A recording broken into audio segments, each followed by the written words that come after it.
بسم اللہ الرحمن الرحیم۔ السلام علیکم۔ شیخ اسماعیل رحمہ اللہ اپنی فطرت قناعت کے سبب کبھی کسی کے سامنے دست سوال دراز نہیں کرتے۔ شیخ اسماعیل کی 3 بیٹیاں تھیں، چونکہ حضرت رابعہ بصری اپنی تینوں بہنوں کے بعد پیدا ہوئی۔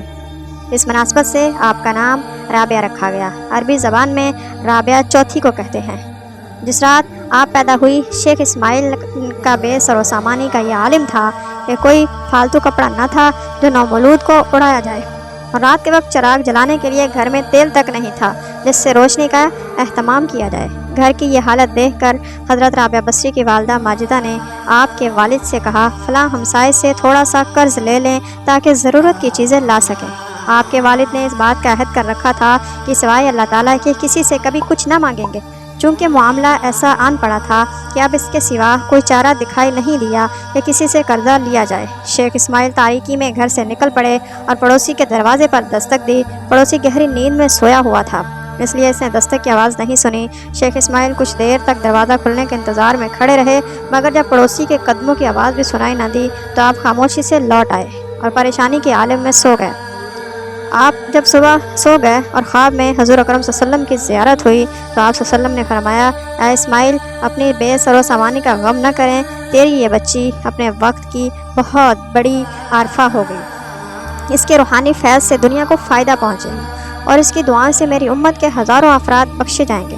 اس کے بعد حضور رسول صلی اللہ علیہ وسلم نے فرمایا، بصرہ کے حاکم کے پاس ایک کاغذ تحریر کر کے لے جاؤ، یہ یوم جو مجھ پر 100 مرتبہ درود بھیجتا ہے اور شب جمعہ 400 مرتبہ، لیکن آج جمعہ کی جو رات گزری ہے اس میں تو درود بھیجنا بھول گیا، لہٰذا بطور کفارہ حامل اعضاء کو 400 دینار ادا کرو۔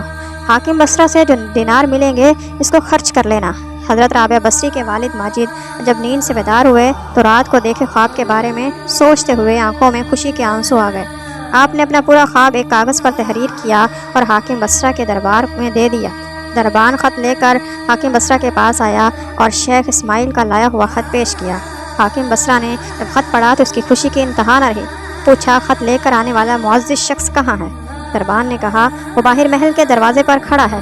حاکم بصرہ تیز قدموں کے ساتھ محل کے دروازے پر پہنچا اور شیخ اسماعیل کے ہاتھوں کو بوسہ دے کر کہنے لگا، آپ کی وجہ سے نبی صلی اللہ علیہ وسلم نے مجھے یاد فرمایا ہے۔ اس کے بعد حاکم بصرہ نے بڑی خوشی کے ساتھ 400 دینار شیخ اسماعیل کو پیش کیے اور اسی خوشی میں اس نے 10,000 دینار بطور شکرانہ غربا فقراء میں تقسیم کیے۔ اگلے دن حاکم بصرہ نے خود حضرت رابعہ بصری کے گھر حاضری دی اور بڑی عقیدت و مسرت کا اظہار کرتے ہوئے وہاں سے رخصت ہوا۔ حضرت رابعہ بصری کا مالک انتہائی جابر اور ظالم شخص تھا، دن رات آپ سے کام لیتا۔ آپ نہایت ہی فرمانبرداری یا خاموشی سے اس کی خدمت کرتی، کبھی زبان سے اف تک نہ کیا۔ بچپن کے دن تیزی سے گزرتے جا رہے تھے، اب آپ آہستہ آہستہ 12 برس کی ہو گئی۔ آپ کو جب بھی فرصت ملتی تو نماز میں مشغول ہو جاتی اور رو رو کر اپنے رب سے کہتی، اے خدا، میں یتیم مبتلا مصیبت ہوں، غلامی کی زنجیروں میں جکڑی ہوئی ہوں، ظلم و ستم سہ رہی ہوں، اس کے باوجود میرا پیش نظر تیری رضا ہے۔ ایک دن مالک نے آپ کو کسی کام کے لیے گھر سے باہر بھیجا۔ آپ چلی جا رہی تھی کہ راستے میں اپنے سامنے نامحرم کو دیکھ کر اس قدر زور سے گری کہ ہاتھ میں شدید چوٹ آ گئی۔ ہاتھ نے کام کرنا چھوڑ دیا۔ آپ رو پڑی اور بارگاہ الہی میں التجا کرنے لگی، الہی، میں تو پہلے ہی بے یار و مددگار تھی، اب ہاتھ میں بھی چوٹ کے باعث جواب دے دیا ہے، اس کے باوجود میں تیری رضا چاہتی ہوں۔ غیبی ندا آئی، اے رابعہ، غم نہ کر، کل تجھے وہ مقام و مرتبہ عطا ہوگا، تجھ پر ملائکہ بھی رشک کریں گے۔ رابعہ بصری نے یہ آواز سنی، بہت خوش ہوئی، اپنی ساری تکلیفیں بھول گئی۔ آپ بہت خوش گھر واپس آئیں اور اپنے حسب معمول میں کام میں لگ گئیں۔